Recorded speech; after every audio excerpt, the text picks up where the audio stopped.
राजा विक्रमादित्य ने दृढ़ता से कहा, मैं तुम्हें बिना सच जाने नहीं छोड़ सकता, तुम्हें सच बताना ही होगा। ब्राह्मण ने फिर कहा, मैंने तुमसे कहा ना कि मैं एक ब्राह्मण हूँ। राजा ने कहा, तुम मुझसे झूठ नहीं बोल सकते। मैंने तुम्हें तब से देखा है जब तुमने लकड़हारे को मार डाला था। फिर तुमने एक सुंदर लड़की का रूप धारण किया और उन दो सैनिकों को एक दूसरे को मारने पर मजबूर किया। फिर तुम जहरीले नाग में बदल गए और नदी में कूद पड़े। तुमने नाव पर सवार लोगों में अफरा तफरी मचाई। अब तुम एक वृद्ध ब्राह्मण के रूप में हो। सच सच बताओ, तुम कौन हो? राजा विक्रमादित्य की बातें सुनकर ब्राह्मण ने कहा, अगर मैं नहीं बताऊं तो तुम क्या करोगे? राजा ने अपनी तलवार निकालते हुए कहा, तब तैयार हो जाओ मरने के लिए।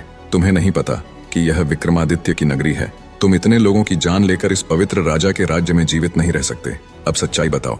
ब्राह्मण ने राजा की इस प्रशंसा पर जोर से हंसते हुए कहा, मुझे पता है कि यह शहर सम्राट विक्रमादित्य का है और तुम वही विश्व प्रसिद्ध सम्राट हो।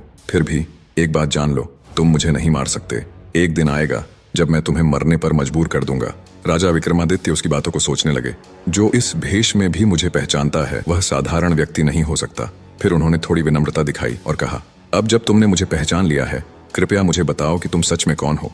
ब्राह्मण ने कहा, तुम एक राजा हो और राजहट पर अड़े हुए हो, इसलिए मुझे तुम्हें सारी बातें बतानी पड़ेगी। मगर तुम मेरी बातों में विश्वास नहीं करोगे, इसलिए सबसे पहले मुझे तुम्हें बताना होगा कि मैं कौन हूँ। तो हे राजा, ब्राह्मण ने कहना शुरू किया, अब ध्यान से सुनो कि मैं कौन हूँ और तुम्हारी राजधानी में क्यों आया हूँ। मेरा नाम काल है। तुम जानते हो कि इस दुनिया में जन्म लेने वाले सभी जीवों की मृत्यु निश्चित है, इसलिए इस भूमि को मृत्यु लोक भी कहा जाता है।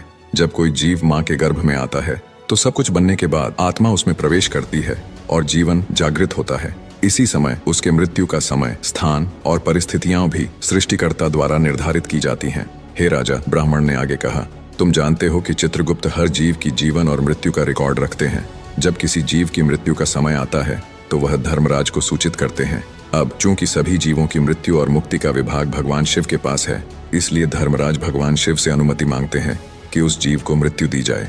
जब भगवान शिव अनुमति देते हैं तो धर्मराज मुझसे यानी काल से कहते हैं कि जाओ और उस व्यक्ति की जान ले लो। तब मैं इस मृत्यु लोक में आता हूँ।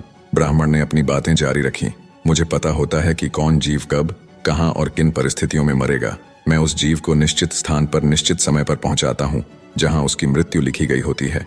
मैं वही परिस्थितियां और स्थिति बनाता हूँ। हे राजा, ब्राह्मण ने कहा, मैंने उस लकड़हारे को नहीं मारा। राजा विक्रमादित्य ने कहा, तुम फिर से झूठ बोल रहे हो। मैंने अपनी आंखों से देखा कि तुम उस लकड़हारे की मृत्यु का कारण बने। ब्राह्मण ने कहा, बिल्कुल, मैं कारण बनता हूँ, लेकिन भौतिक लोग सोचते हैं कि लकड़हारा पेड़ से गिरकर मर गया और फिर मुझे धर्मराज के आदेश का पालन करना होता है। उसकी मृत्यु पेड़ से गिरने के कारण लिखी गई थी, इसलिए मैंने एक रूप धारण किया और वही परिस्थितियां उत्पन्न की ताकि वह उस घटना का शिकार हो जाए। सोचो, ब्राह्मण ने समझाया, अगर मैं असली रिच होता तो क्या वह